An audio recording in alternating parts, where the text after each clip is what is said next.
may pera na po yan. Nasabi ko yan sa akin, ma, wala ka nang iisipin, may gamit na kami magkakapatid, ako nang bibili. Naluluha si nanay. Nay, ba't naluluha ka po? Grabe po kasi, ang sakripisyo ng anak ko para sa amin. Magsipag po talaga yan. Ay, okay lang po ba, Nay? Paano? Comfort lang po kita, Nay. Konting ano lang po. Kasi po, parang yung mama ko po, nakita ko sa inyo. Si mama na lang din po kasi nag-ano sa amin, walo kami na lahat.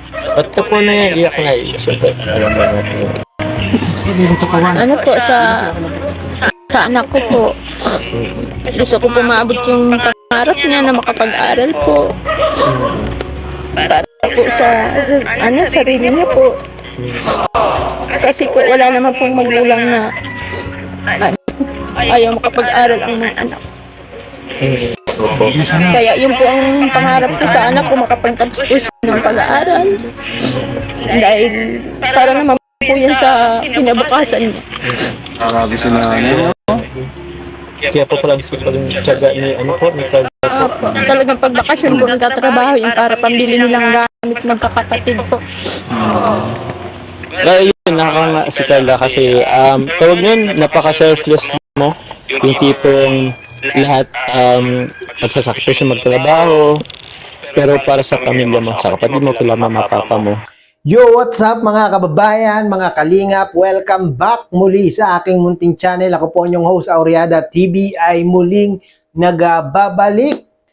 At muli nating binalikan ang part 5 ng Team Jomcar, na kung saan mga kababayan, mga kalingap, ay talaga namang sinabi ng nanay ni Carla na itong si Carla, mga kababayan, mga kalingap, ay grabe ang naging sakripisyo sa kanila, no? At ito po yung time na kung saan mga kababayan, mga kalingap, ay mas lalong maraming humanga, maraming naka-interes, maraming talagang sumubaybay at nagmahal dito kay Carla, no? Dahil nga po sa sinabing ito ni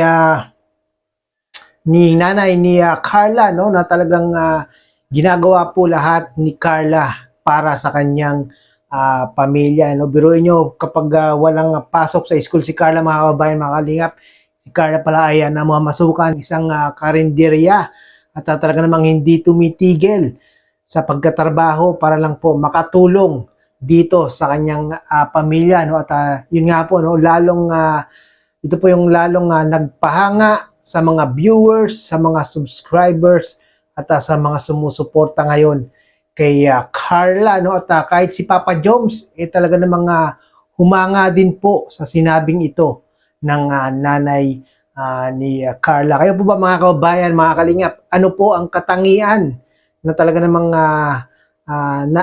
na gusto nyo kay Carla, no? Except po sa si Carla ay blooming, si Carla ay maganda, si Carla ay matalino.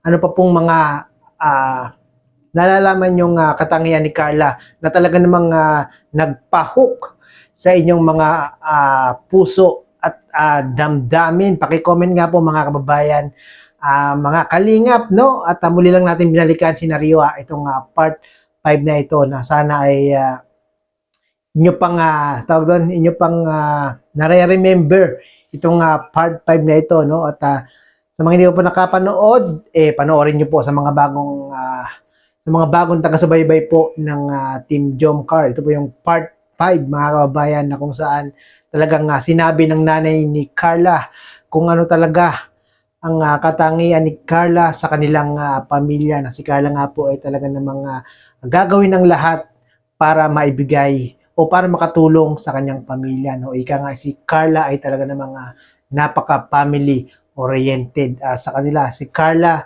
ay talagang masasabi natin na gusto niyang makatulong sa kanyang pamilya para hindi po talaga sobrang hirap yung kanyang pamilya, no? At sabi ng nanay ni Carla ay talagang gustong-gustong makatapos ni Carla sa kanyang pag-aaral, no? Sana nga, Carla, nakikita naman natin, no, ngayon nga, bagong post lang ni Carla sa kanyang FB ba yun? O Instagram na si Carla talaga namang top notcher sa kanilang eskwelahan, no?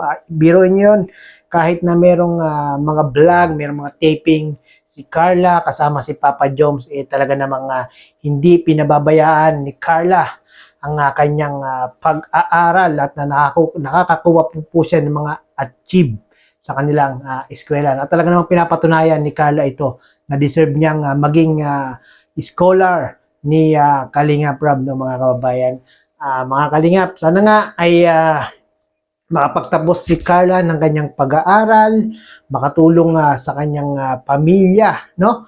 At syempre, itong si Papa Jom sana ay talagang tawag doon, matulungan din si Carla, no? Maging inspirasyon ni Carla, si Papa Jom sa kanyang pag-aaral.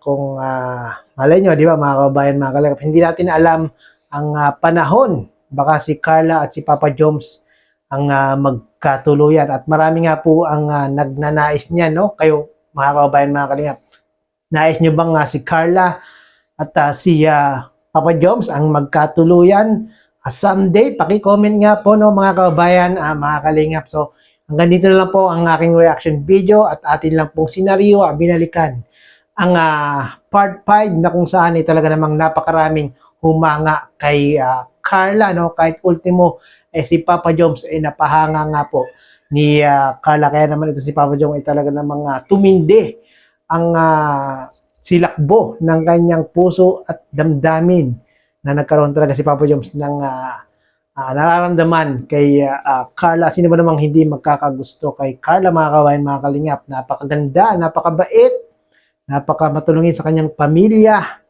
Talagang si Carla ay masasabi natin na isang dalagang alam niyo yun, mga kababayan, mga Kalingap, parang nanaisin ng isang lalaki, no? At hanggang dito lang po ang aking reaction video, mga kababayan, mga Kalingap.